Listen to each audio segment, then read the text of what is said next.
मनुष्य का पाचन मुंह से शुरू होता है, फिर अन्न नली में जाता है, उसके बाद में अमाशय, अग्नाशय, फिर छोटी आंत और बड़ी आंत, उसके बाद में मलाशय में जाकर मल द्वारा समय समय पर बाहर निकल जाता है। इस पूरी चर्चा करते हैं, एक एक डिटेल के साथ चर्चा करते हैं आपके लिए। यदि वीडियो अच्छा लगे तो आप लाइक कर सकते हैं, कमेंट बॉक्स में कमेंट कर सकते हैं। अगर कोई कमी दिखे तब भी आप कमेंट बॉक्स में कमेंट कर सकते हैं, और बाद में प्ले लिस्ट में जाकर अपनी सुविधा अनुसार बहुत सारी चीज़ें देख सकते हैं। तो शुरू करते हैं सबसे पहले कि पाचन क्या होता है। देखिए एक एक चीज। सबसे पहले कि प्रश्न आ सकता है कि पाचन क्या है, तो हम लिखेंगे कि भोजन को छोटे सरल आघुलनशील पदार्थों में बदलने की प्रक्रिया पाचन यानी डाइजेशन कहलाती है। अर्थात जो हम रोटी खाते हैं यानी भोजन जो ग्रहण करते हैं उसको सबसे पहले छोटे छोटे टुकड़ों में बांटेगी, उसके बाद में उसे सरल अणुओं में बांटेंगे, सरल सरल तत्वों में बांटेंगे, अघुलनशील पदार्थ होंगे, जिससे हमारे लिए क्या क्या मिलेगा वो बता देते हैं हम आपके लिए। यह प्रक्रिया शरीर को क्या देती है, ऊर्जा देती है, वृद्धि करती है और शरीर की मरम्मत के लिए भी पोषण तत्व प्रदान करती है। अब क्या क्या चीजें मिलती हैं, क्या क्या होता है, देखिए सबसे पहले मिलता है हमारे लिए कार्बोहाइड्रेट। कार्बोहाइड्रेट,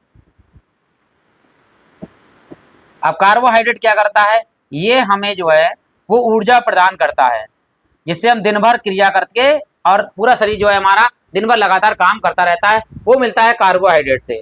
उसके बाद में मिलता है प्रोटीन, और प्रोटीन क्या करता है, प्रोटीन से मिलती है हमारे लिए क्या चीज, शरीर की होती है मरम्मत, मरम्मत होती है।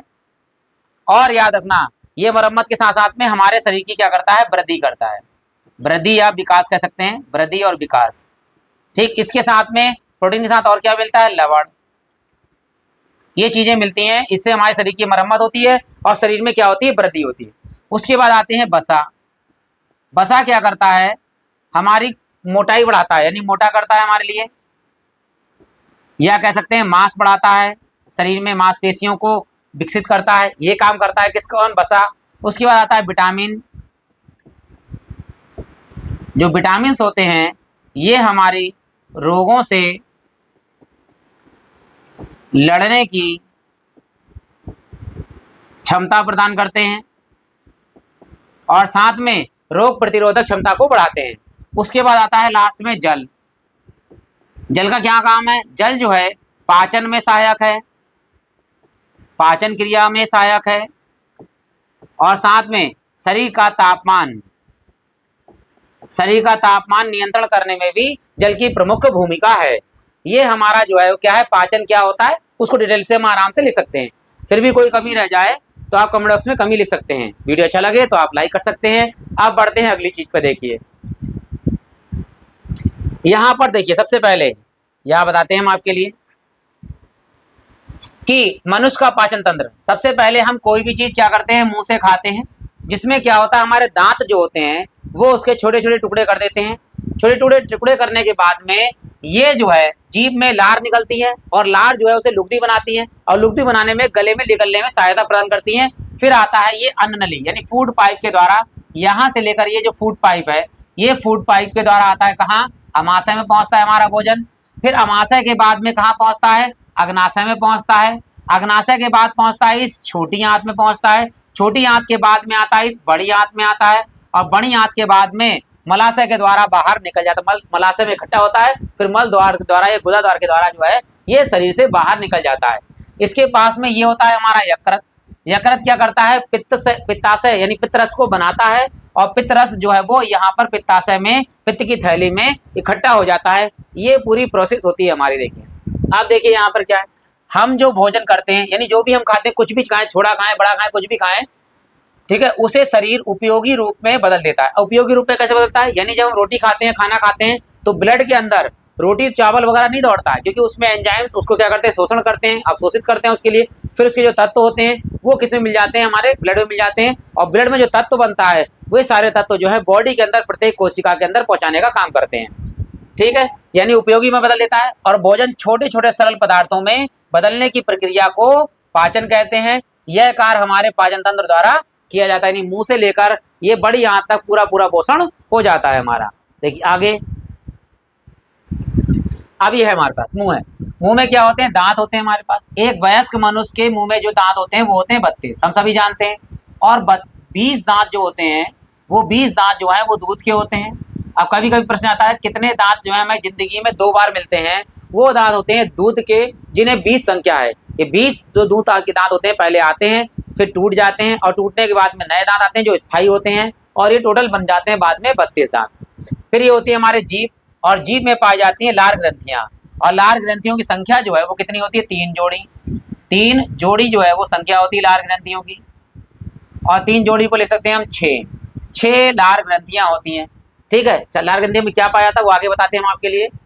अब भोजन को दांत क्या करते हैं, वो चबाने का काम करते हैं और छोटे छोटे टुकड़ों में बांटने का काम करते हैं। कौन, ये दांत हमारे करते हैं। उसके बाद जीभ में जो भोजन होता है वो मिलाती है यानी लुगदी बनाती है, और स्वाद पहचानती है यानी जीभ हमारा काम करती है, लार निकालती है, लार से लुगदी बनती है ताकि निगलने में सहायता प्रदान कर सकें, और ये स्वाद बताती है नमकीन है, मीठा है, कड़वा है, खट्टा है, कैसा है, ये जीभ हमारे लिए स्वाद बनाती है। लार ग्रंथियां लार बनाती हैं, और लार में पाया जाता है टाइलिन नामक एक एंजाइम्स पाया जाता है। ये टाइलिन नामक एंजाइम्स क्या होता है, जो स्टार्च यानी भोजन में हमारे पाया जाता है स्टार्च, और स्टार्च को किस में बदलती है, शर्करा में बदलने का काम करता है। कौन, टाइलिन नामक एंजाइम्स। अब प्रश्न क्या आता है कि लार ग्रंथि में कौन सा एंजाइम पाया जाता है, तो लार ग्रंथि में टाइलिन नामक एंजाइम पाया जाता है। और टाइलिन नामक एंजाइम्स का क्या काम है, टाइलिन नामक एंजाइम जो है स्टार्च को शर्करा में बदलने का काम करता है। और कौन से प्रश्न आते हैं, लार ग्रंथियां कितनी होती हैं, लार ग्रंथियां तो 3 जोड़ी होती हैं, या आप कह सकते हो 6 लार ग्रंथियां पाई जाती हैं। तो ये छोटे छोटे जो प्रश्न होते हैं उनको बहुत अच्छे से हमें याद रखना है। आगे बढ़ते देखिए। अब देखिए पाचन तंत्र के मुख्य अंग कौन कौन। सबसे मुख्य अंग है हमारे पास क्या, मुंह यानी माउथ। तो यहीं से पाचन प्रारंभ होता है। अब प्रश्न आ जाता है कि पाचन कहाँ से प्रारंभ होता है, तो पाचन हमारा कहाँ से प्रारंभ होता है, मुंह से प्रारंभ होता है। और मुंह में होने वाली क्रियाएं जो है वो पाचन की प्रमुख घटनाएं में से आती हैं। यानी मुंह में कौन सी क्रिया होती है, दांत जो है वो भोजन को क्या करता है, छोटे छोटे टुकड़ों में बदलता है। लार जो आती है उसकी लुगदी बनाती है ताकि लीलने में सहायता हो सके। आगे बढ़ते देखिए, आगे आते हैं, ये हमारे पास कि दांत हैं, भोजन को चबाने में दांत सहायता करते हैं, और भोजन छोटे टुकड़ों में टूट जाता है जो कि आसानी से लुगदी बना लेता है और निगलने में हमें सहायता प्रदान करता है। कौन, दांत। इसके बाद, और ये तो बता ही दी हम आपके लिए, 32 दांत होते हैं। दूध के दांत 20 होते हैं जो लाइफ में 2 बार आते हैं। एक अस्थायी दांत होते हैं जो दूध के होते हैं, फिर अस्थायी बनते हैं। एक वयस्क मनुष्य के दांत मुंह में जो होते हैं वो 32 दांत होते हैं। अब आते हैं जीभ, भोजन को मिलाती है यानी जीभ क्या करती है, लार बनाती है जिससे जो है मिलाने का काम करती है। स्वाद पहचानती है, मीठा है, खट्टा है, कड़वा है, नमकीन है, कैसा है बताती है, और भोजन निकलने में सहायता प्रदान करती है। कौन, जीभ यानी टंग। आगे बढ़ते हैं, आगे आता है लार ग्रंथियां। लार ग्रंथियां क्या आती है, लार सलाइवा बनाती हैं। लार में टाइलिन नामक एक एंजाइम पाया जाता है। ठीक है, यह स्टार्च को शर्करा में बदलने का काम करती है। बार बार आ रहा है ताकि आराम से इसे बहुविकल्पी प्रश्नों में याद कर सकें कि लार में कौन सी लार ग्रंथियां कितने होती हैं। लार ग्रंथियां होती है 3 जोड़ी होती हैं जिसे 6 संख्या कह सकते हैं। लार में कौन सा एंजाइम पाया जाता है, लार में टाइलिन एंजाइम पाया जाता है। टाइलिन एंजाइम क्या करता है, स्टार्च को शर्करा में बदलने का काम शुरू करता है या काम करता है। आगे देखिए, अब यह आता है हमारे पास अन्न नली। देखिए पहले अन्न नली के बारे में बताते हैं, फिर अन्न नली पूरा बताते हैं। देखिए सबसे पहले कि फूड पाइप बोलते हैं इसके लिए, मुख से भोजन को अमाशय तक पहुंचाती है। कौन, ये जो नली है हमारे पास में, इस नली को अन्न नली कहते हैं। यानी इसमें से अन्न जा रहा है, कहाँ जाएगा अन्न, यहाँ से जाएगा अमाशय के अंदर। तो भोजन जो मुख से आता है और अमाशय से पहुंचाने का काम जो है वो अन्न नली करती है। इसमें क्रमाकुंचन गति होती है, याद रखना कौन सी गति होती है, क्रमाकुंचन। केवल इसके अंदर क्रमाकुंचन गति होती है। ऊपर से भोजन जो है वो अमाशय में जाता है, यहाँ पर किसी भी प्रकार का कोई पाचन नहीं होता। याद रखना अन्न नली में किसी भी प्रकार का पाचन नहीं होता है, केवल इसमें क्रमाकुंचन गति होती है जो केवल भोजन को मुख से जो है वो अमाशय तक पहुंचाने का काम करती है। यहाँ पाचन नहीं होता है, ये हमें अच्छे से याद रखना है। देखिए यहाँ लिखे पॉइंट, यह मुख से भोजन को कहाँ पहुंचाती है, अमाशय तक पहुंचाती है। अब प्रश्न ये हो जाता है कि मुख से अमाशय तक भोजन पहुंचाने का काम कौन करता है, वो होती है अन्न नली करती है। इसमें कौन सी गति होती है, इसमें क्रमाकुंचन गति होती है। यहाँ पाचन नहीं होता है। ऐसी कौन सी चीज जहाँ पाचन नहीं होता, वो है हमारी अन्न नली में किसी प्रकार का कोई पाचन नहीं होता है। केवल अन्न नली जो है वो भोजन को मुंह से अमाशय तक पहुंचाने का केवल काम करती है। आगे देखिए, आगे आते हैं। अब भोजन पहुंच गया कहाँ हमारा, अमाशय में। अमाशय में पहला प्रश्न याद आता है कि अमाशय में कौन सा अम्ल निकलता है। तो वह अम्ल निकलता है हमारा HCl, हाइड्रोक्लोरिक अम्ल जो है वो अमाशय में निकलता है। इससे भोजन जो है वो अम्लीय बनता है। अम्लीय बनने का कारण क्या है कि भोजन को सड़ने से बचाने का काम भी HCl अम्ल जो है वो करता है हमारा। ठीक है, इसमें पाया जाता है एक पेप्सिन नामक एंजाइम्स होता है। इसके अंदर किसके अंदर होता है, ये अमाशय के अंदर कौन सा एंजाइम पाया जाता है, तो अमाशय के अंदर पेप्सिन नामक एंजाइम्स पाया जाता है और इसमें बनता है एक म्यूकस। अब म्यूकस का क्या काम होता है, म्यूकस जो है अमाशय की दीवारों को HCl अम्ल से बचाने का काम करता है। और HCl अम्ल क्या करता है, इसमें आए हुए जीवाणु, यानी जो हम खाना खाते हैं उसमें बहुत सारे ऐसे जीवाणु होते हैं जो हमारे अमाशय को नष्ट कर सकते हैं, खराब कर सकते हैं, लेकिन HCl अम्ल क्या करता है, उनको नष्ट कर देता है और अमाशय की सुरक्षा प्रदान करता है। लेकिन HCl अम्ल जो है अमाशय को भी खत्म कर सकता है, इसलिए इसकी दीवारों में एक बनता है म्यूकस नामक पदार्थ, जिससे अमाशय की जो दीवारें हैं वो क्या रहती है, सुरक्षित रहती हैं और म्यूकस जो है वो दीवारों को नुकसान पहुंचाने से बचाने का काम करता है। देखिए अब इसी प्रश्न है, म्यूकस का काम क्या है, म्यूकस का काम है अमाशय की दीवारों की रक्षा करना। अब देखिए एक एक चीज पढ़ते हैं यहाँ पर, देखो अमाशय में भोजन का मतकर क्या बन जाता है, अर्धद्रव बनाता है। अर्धद्रव का मतलब होता है इसे बिल्कुल पीस देता है, पीसने के बाद में अर्धद्रव बन जाता है, आराम से अंदर की ओर, यानी अब यहाँ पर अग्नाशय की ओर जा सकता है भोजन। ठीक है, बजाया जाता है, इसको क्या कहते हैं, जिसे हम काइम कहते हैं। जो अर्धद्रव बन गया है हमारा जो भोजन, उसको क्या बोलते हैं, काइम बोलते हैं। ये भी बात रखना कि अमाशय में जो भोजन अर्धद्रव बन जाता है, यानी आधा द्रव और आधा मतलब ठोस पदार्थ होता है, उसका नाम क्या है, उसका नाम है काइम।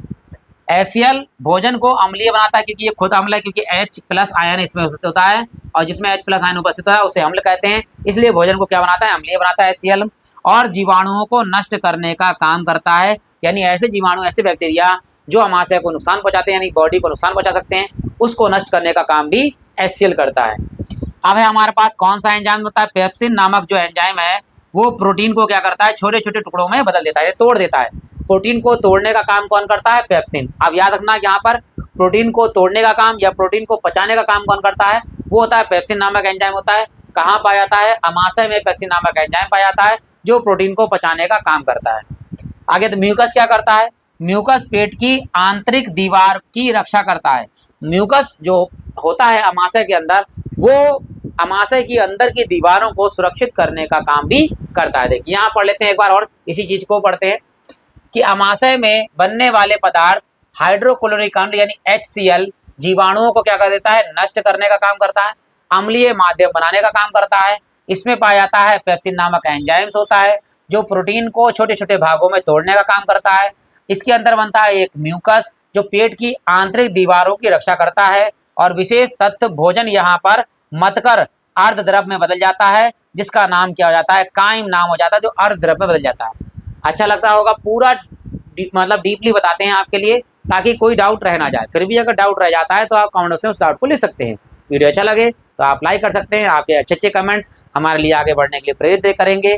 अब बढ़ते देखिए आगे की ओर, यहाँ देखिए अब आ जाते हैं छोटी आंत में। ठीक है, अब छोटी आंत में देखो, इससे पहले यकृत में बता दिया हमने, पित्तरस बनता है और पित्तरस कहाँ इकट्ठा होता है, पित्ताशय, पित्ताशय यानी पित्त की थैली में पित्तरस हमारा इकट्ठा हो जाता है। अग्नाशय के बाद में अब भोजन कहाँ पहुंचता है, हमारा छोटी आंत में पहुंचता है। देखिए अब छोटी आंत में क्या होता है, देखिए हाँ, अग्नाशय में अग्नाशय रस पाया जाता है। ठीक है, ये भी याद रखना हमारे लिए कि अग्नाशय में क्या पाया जाता है, अग्नाशय रस पाया जाता है इसमें लिए। अब भोजन पहुंचता है हमारी छोटी आंत में। अब क्या होता है, देखिए यह पाचन का सबसे महत्वपूर्ण भाग है। क्यों महत्वपूर्ण भाग है, क्योंकि अधिकांश जो पोषण है वो कहाँ हो जाता है, हमारी छोटी आंत के अंदर हो जाता है। ठीक है, छोटी आंत के कितने भाग होते हैं पूछा जा सकता है, तो छोटी आंत के हमारे होते हैं 3 भाग।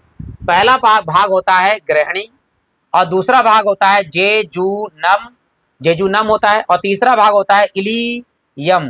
तो 3 भाग होते हैं छोटी आंत के। सबसे पहला होता है ग्रहणी, फिर होता है जेजुनम और तीसरा होता है इलियम। ये 3 भाग पाए जाते हैं किसके अंदर, छोटी आंत के अंदर 3 भाग पाए जाते हैं। आगे देखिए इसके कार्य है आगे कि छोटी आंत में सहायक ग्रंथि कौन सी होती है। छोटी आंत के लिए सबसे सहायक ग्रंथि कौन सी है, यकृत है। और ये भी याद रखना कि मनुष्य के शरीर में आंतरिक सबसे बड़ी ग्रंथि कौन सी है, वो यकृत है। तो शरीर की सबसे बड़ी ग्रंथि का नाम कौन है, यकृत है। और ये क्या बनाती है, यकृत क्या बनाता है, यकृत बनाता है पित्तरस। और पित्तरस कहाँ इकट्ठा होता है, पित्त की थैली में इकट्ठा होता है। पित्तरस का कार्य क्या है, यह वसा का इमल्सीकरण करता है, अम्लीय भोजन को क्षारीय बनाता है। ठीक है, और पित्ताशय में यानी कि गाल ब्लैडर के अंदर पित्तरस को संग्रहित करता है, यानी संग्रहित का मतलब होता है इकट्ठा करने का काम करता है पित्तरस में। अग्नाशय क्या करता है, देखिए अग्नाशय रस बनाता है। अग्नाशय क्या करता है, अग्नाशय के अंदर क्या होता है, ये अग्नाशय रस बनाता है। इसमें कई एंजाइम्स होते हैं जो भोजन को पचाने का काम करते हैं। यहाँ देखो दिया हुआ है, बताते हैं हम आपके लिए कि अग्नाशय में कौन कौन से एंजाइम्स पाए जाते हैं और वो क्या क्या काम करते हैं। देखिए सबसे पहले तो बता ही दिया हमने, एक बार बता देते हैं। यकृत यानी लीवर पित्तरस बनाता है। पित्तरस वसा का इमल्सीकरण करता है, यानी वसा को तोड़ने का काम करता है, सुरक्षित रखने का काम करता है, समय समय पर देने का काम करता है।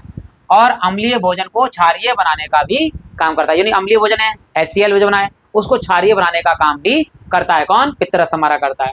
इसके बाद पित्ताशय। पित्ताशय कहाँ इकट्ठा होता, पित्ताशय पित्तरस मतलब पित्त की थैली में इकट्ठा हो जाता है। पित्तरस संग्रहित करता है, किसमें, पित्त की थैली में इकट्ठा करता है। अब अग्नाशय, अग्नाशय रस बनाता है और अग्नाशय रस में जिसमें एंजाइम्स होते हैं, कौन कौन से एंजाइम होते हैं उनके नाम और उनके कार्य बताते हैं। सबसे पहला होता है हमारे पास ट्रिप्सिन। अब ट्रिप्सिन क्या करता है, ट्रिप्सिन प्रोटीन का पाचन करता है। अब याद रखना है क्या क्या चीज, कि ट्रिप्सिन का काम क्या है, प्रोटीन का पचाना, यानी प्रोटीन को पचाने का काम करता है ट्रिप्सिन। एमाइलेज, एमाइलेज क्या करता है, एमाइलेज स्टार्च का पाचन करता है। और लाइपेज क्या करता है, लाइपेज जो है वसा का पाचन करता है। और ये तीनों एंजाइम्स कहाँ पाए जाते हैं, ये तीनों एंजाइम्स पाए जाते हैं अग्नाशय के अंदर। अब याद रखना कि अग्नाशय के अंदर अग्नाशय रस होता है जिसके अंदर कुछ एंजाइम्स होते हैं, जिसमें 3 एंजाइम्स दिए गए हैं आपके लिए, ट्रिप्सिन प्रोटीन का पाचन, एमाइलेज स्टार्च का पाचन, लाइपेज वसा का पाचन। कभी कभी प्रश्न आ जाता है वसा का पाचन कौन सा एंजाइम करता है, लाइपेज। प्रोटीन का पाचन कौन करता है, ट्रिप्सिन। स्टार्च का पाचन कौन करता है, एमाइलेज। तो ये छोटी छोटी चीजें जो है वो आपको अच्छे से याद रखनी है। अब बढ़ते देखिए आगे की ओर। अब हमारा भोजन जो है वो अवशोषण होगा। क्या होगा, अवशोषण। अब भोजन को अवशोषण करने के लिए छोटी आंत के अंदर ये चीजें होती है, बिल्ली जिसे बोलते हैं, इसमें क्या क्या चीजें होती है, क्या क्या काम होता है बताते हैं हम आपके लिए। देखिए पहले यहाँ बताते हैं छोटी आंत में अवशोषण। अब छोटी आंत के अंदर अवशोषण हो रहा है, यानी छोटी आंत में भोजन पहुंच चुका है। अब क्या कर रहे हैं, देखो छोटी आंत की दीवारों में उंगली जैसा एक संरचना होती है जिसका नाम होता है विली नाम होता है। अब याद रखना कि जो छोटी आंत होती है उसकी दीवारों में उंगली जैसी एक संरचना पाई जाती है, दीवारों में, यानी जो चार तरफ दीवारें होती हैं उस दीवारों में एक झिल्ली पाई मतलब संरचना पाई जाती है, इसका नाम है विली। कहते हैं विली भोजन के पोषण को तत्वों को रक्त में अवशोषित करवाती है। अब यानी भोजन का हमारा पूरा शोषण हो चुका है, यानी अवशोषण हो चुका है। अब क्या करना है, इस तत्व को, इन सारे तत्वों को कहाँ पहुंचाना है, खून तक पहुंचाना है। खून तक क्यों पहुंचाना है, क्योंकि खून जो है वो परिवहन का तंत्र का काम करता है। परिवहन तंत्र लेके आएंगे हम आपके लिए जल्दी ही वीडियो में, ताकि आपको परिवहन तंत्र के बारे में पूरी जानकारी दे सकें हम आपके लिए। तो परिवहन तंत्र यानी ब्लड में ये सारे तत्व मिल जाते हैं, ताकि प्रत्येक कोशिका तक ब्लड की सहायता से हर तत्व हर कोशिका के अंदर पहुंच सके, यानी सारे तत्व पहुंच सके। देखिए अवशोषण करती है। अब देखिए क्या होता है, ये उंगली के आकार की बिल्ली है, इसमें रक्त वाहिनियां होती हैं। रक्त वाहिनियां क्या होती हैं, रक्त में डायरेक्ट मिल जाए, और इसमें लसिका वाहिना होती हैं। तो इसके अंदर जो भोजन जा रहा होता है जिसका अवशोषण होता है, तो ये रक्त वाहिनियों में और लसिका में जाकर क्या हो जाती है, मिल जाती हैं, ताकि पोषक तत्व जो है वो पूरी बॉडी में ब्लड की सहायता से पहुंच सके। अब देखिए यहाँ पर छोटी आंत की दीवार में उंगली जैसी संरचना होती है जिसे हम विल्ली कहते हैं। ठीक है, विली भोजन में पोषक तत्वों को रक्त में अवशोषित करती है। अब याद रखना कि कौन सी चीज ऐसी है जो रक्त में पोषक तत्व को अवशोषित कराती है, तो वो है हमारे पास छोटी आंत की दीवारों में पाई जाने वाली विली। तो विली संरचना जो है वो भोजन को अवशोषित करके रक्त तक पहुंचाने का काम करती है। आगे बढ़ते हैं, देखिए अब हमारे पास आ गया बड़ी आंत। भोजन कहाँ पहुंच गया हमारे पास, अब बड़ी आंत में पहुंच गया। अब बड़ी आंत में क्या रखना, वो रखना है जल का अवशोषण, मतलब अवशोषण करके मल बनाता है। अब हमारा बड़ी आंत में भोजन पहुंच गया है। अब बड़ी आंत में जल जो बचा है उसको क्या करता है, अवशोषित कर देता है, और अब मल बन जाता है, वो है मलाशय में जाके पहुंचाने का काम करता है। कौन करता है, ये बड़ी आंत करती है हमारे। देखो ठीक है, बड़ी आंत का कार्य क्या है, जल का अवशोषण करना और अपचयी भोजन जो अब पूरी तरह से पच चुका, यानी अब जो पचेगा नहीं उसका संग्रह, मल का निर्माण करता है, और मल को जो है मल द्वार द्वारा समय समय पर बाहर निकाल देता है। अब छोटी छोटी चीजों को देखो डिटेल से बताते हैं हम आपके लिए क्या क्या चीजें। देखिए अब मलाशय में और गुदा द्वार है। मलाशय में भोजन वो मतलब हमारा मल जो इकट्ठा होता है और गुदा द्वार के द्वारा सहायता से समय समय पर बाहर निकाल दिया जाता है। मलाशय में मल एकत्र होता है और गुदा द्वार द्वारा शरीर से बाहर निकलता है। इस प्रक्रिया को मल त्याग कहते हैं। जो हम सुबह जो है या कभी कभी किसी भी समय आ जाती है वो अलग चीज़ है, लेकिन मोस्टली जो है ज़्यादातर लोग जो हैं वो सुबह फ्रेश हो जाते हैं और मल द्वारा मलाशय के द्वारा सहायता से मल जो है वो त्याग दिया जाता है। आगे देखिए, अब हमारे पास संक्षिप्त निष्कर्ष निकाला है, उसके बाद हम डिटेल में छोटी छोटी चीज़ें बताएंगे आपके लिए। मनुष्य का पाचन तंत्र भोजन को सरल पदार्थों में पहले बदलता है, फिर शरीर को क्या मिलती है, ऊर्जा मिलती है, पोषण मिलता है, प्रदान करता है। इसमें मुख यानी मुख से भोजन जाता है, कहाँ से, अन्न नली से जाता है, कहाँ पहुँचता है, अमाशय में पहुँचता है, अमाशय के बाद में छोटी आंत, ठीक है, बड़ी आंत, यकृत तो पहली चीज़ है, अग्नाशय इससे पहले यहाँ से पहुँचता है, अमाशय से होता है अग्नाशय, अग्नाशय से छोटी आंत, छोटी आंत से बड़ी आंत, ठीक है, यकृत पहले की चीज़ है। जैसे अंग महत्वपूर्ण भूमिका निभाते हैं, यानी ये सारे अंग जो है वो हमारे पाचन को महत्वपूर्ण भूमिका निभाते हैं, एक एक चीज़ करके। आगे बढ़ते देखिए, अब यहाँ पर देखिए कैसे पूरा पूरा बताया गया है। सबसे पहले मुख से जब हम भोजन ग्रहण करते हैं तो भोजन का चबाना दांतों की सहायता से होता है। लार में पाई जाती है लार ग्रंथियां, जहाँ से पाचन हमारा शुरू हो जाता है, ठीक है, एंजाइम की सहायता से। उसके बाद होता है अन्न नली में, यहाँ पे कोई प्रकार का पाचन नहीं होता है, ये केवल भोजन को कहाँ पहुँचाता है, अमाशय तक पहुँचाने का काम करता है। वो कौन है, अन्न नली। अब अन्न नली से कहाँ पहुँचाता है भोजन, हमारा पहुँचता है अमाशय में। अमाशय में प्रोटीन का पाचन होता है और कायम का निर्माण होता है, इसे बोलते हैं अर्धद्रव वाली पदार्थ जो कायम बन जाता है। यहाँ से कहाँ भोजन पहुँचता है हमारा, छोटी आंत में, अग्नाशय में पहुँचता है। अग्नाशय में क्या होता है, वो 3 प्रकार के एंजाइम होते हैं जिसमें सारा तत्व मतलब सारा क्रियाएं होती हैं। उसके बाद में पहुँचता है छोटी आंत में। यहाँ पर आते आते भोजन का पूर्ण पाचन हो जाता है, यार छोटी आंत में पाचन पूर्ण हो जाता है, पूरी तरह से पाचन हो जाता है और पोषक तत्वों को अवशोषित करके रक्त में पहुंचाने का काम छोटी आंत के अंतर्गत करता है। जो विली होती है, जो दीवारों में छोटी आंत की पाई जाती है, जो ब्लड में संरचनाएं होती हैं उसमें रक्त वाहिनियों में पहुंचाने का काम करती है। अब पहुंचते हैं बड़ी आंत पे। बड़ी आंत क्या करता है, जल का अवशोषण करता है, जिससे क्या बन जाता है, अब हमारा मल बन जाता है, जो हम मल त्याग सुबह या किसी समय कर देते हैं। देखो यहाँ पर आ गए मलाशय और गुदा। मल का संग्रह होता है मलाशय के अंदर और जिसे समय समय पर बाहर निकाल दिया जाता है, मल त्याग कर दिया जाता है। देखिए अब आगे बढ़ते हैं। 3 पीडीएफ और है, 1 2 3 पीडीएफ है जिसमें हम डिटेल के साथ में छोटी छोटी चीजें बताएंगे आपके लिए। यदि यहाँ तक वीडियो अच्छा लगा हो, अगर आपने लाइक कर दिया है तो बहुत अच्छी बात है, नहीं किया है तो आप लाइक कर सकते हैं, कमेंट बॉक्स में कमेंट कर सकते हैं। फिर भी कोई कमी दिखी हो तो आप कमेंट बॉक्स में कमेंट जरूर करेंगे और प्ले लिस्ट में जाना बिल्कुल मत भूलिएगा। अपने सुविधा अनुसार बहुत सारी चीज़ें आप वहाँ देख सकते हैं। अब देखिए यहाँ पर सबसे पहले भोजन के पाचन की शुरुआत कहाँ से होती है और क्या काम होता है। देखिए भोजन का सबसे पहले जो होता है कार्बोहाइड्रेट। कार्बोहाइड्रेट में क्या क्या पाया जाता है, चावल है, रोटी है, आलू है और बहुत प्रकार की जो है चीज़ें होती हैं। और पाचन कहाँ शुरू होता है, हमारा मुख से। मुख में क्या पाया जाता है, टाइलिन। टाइलिन क्या करता है, स्टार्च को शर्करा में बदलता है। अब याद रखना, मुख में लार ग्रंथि है, लार ग्रंथि में कौन सा एंजाइम, टाइलिन। टाइलिन का काम क्या है, स्टार्च को शर्करा में बदलने का काम करता है और ये जो है चावल, प्रोटीन, कार्बोहाइड्रेट होते हैं, इनको पचाना प्रारंभ कर देता है। इसके बाद आता है अमाशय। अमाशय में प्रोटीन का पाचन होता है। प्रोटीन कैसे पाया जाता है, दाल में, मांस में, अंडा में और बहुत सारी चीजें में प्रोटीन पाया जाता है। और प्रोटीन क्या करता है, पेप्सिन नामक एंजाइम पाया जाता है इसमें। पेप्सिन नामक एंजाइम जो है प्रोटीन को क्या बदलता है, पेप्टाइन में बदल देता है। अब ये भी याद रखना कि अमाशय के अंदर जो एंजाइम पाया जाता है उसका नाम है पेप्सिन और पेप्सिन का काम क्या है, प्रोटीन को पचाकर पेंटाइन में बदल देना, पेंटाइड में बदल देने का काम करता है। इसके बाद आता है वसा। हमारा वसा यानी तेल में होता है, घी में होता है, मक्खन में होता है आदि। कहाँ होता है, ये छोटी आंत में होता है। इसमें लाइपेज पाया जाता है। लाइपेज एंजाइम्स क्या करता है, वो वसा को फैटी अम्ल में और ग्लिसरॉल में बदलने का काम करता है। ये लाइपेज नामक एंजाइम्स पाया जाता है और ये हमारा छोटी आंत या अग्नाशय की बात कर सकते हैं, वहां पर पाया जाता है। आगे देखिए, आगे आते महत्वपूर्ण एंजाइम्स हैं। एंजाइम्स के नाम है यहाँ पर और एंजाइम्स का काम क्या है। देखो सबसे पहले आता है टाइलिन, जो लार ग्रंथियों में पाया जाता है। ये क्या करता है, हमारा स्टार्च को शर्करा में बदलने का काम करता है। उसके बाद आता है पेप्सिन नामक एंजाइम्स पाया जाता है। पेप्सिन नामक एंजाइम्स प्रोटीन को पेप्टाइड में बदलने का काम करता है। इसके बाद आता है ट्रिप्सिन नामक एंजाइम आता है, जो अग्नाशय में होता है, अग्नाशय रस में पाया जाता है, जो प्रोटीन का पाचन करता है, यानी प्रोटीन को पूरी तरह से पचा देता है। इसके बाद आता है लाइपेज आता है। लाइपेज क्या करता है, वसा को फैटी अम्ल और ग्लिसरॉल में बदलने का काम करता है। ये हमारा लाइपेज नामक एंजाइम जो करता है। सारे जो है एक एक करके आप उसे याद कर सकते हैं, लिख सकते हैं, नोट कर सकते हैं। अगला देखिए, ये है पाचन तंत्र के मुख्य कार्य कौन कौन से। देखो सबसे पहले भोजन का ग्रहण करना होता है। जब तक हम भोजन ग्रहण नहीं करेंगे उसका पाचन कैसे होगा। फिर भोजन का पाचन करना होता है। उसके बाद में पोषक तत्वों को अवशोषण करना होता है, यानी ब्लड में पहुंचाना होता है। उससे हमें क्या मिलती है, ऊर्जा मिलती है दिन भर कार्य करने के लिए। फिर अपशिष्ट पदार्थ को शरीर से बाहर निकालने का काम करता है। ये पूरा प्रोसेस जो है वो मुंह से शुरू होता है और गुदा द्वार पे जाकर लास्ट में समाप्त हो जाता है। ये वीडियो यही समाप्त होता है। यदि वीडियो अच्छा लगा हो तो लाइक और कमेंट कर सकते हैं आप। अब आप प्लेलिस्ट में जाकर अपनी सुविधा अनुसार बहुत सारी चीज़ें देख सकते हैं। इसी साथ आप सभी लोगों का हृदय से धन्यवाद।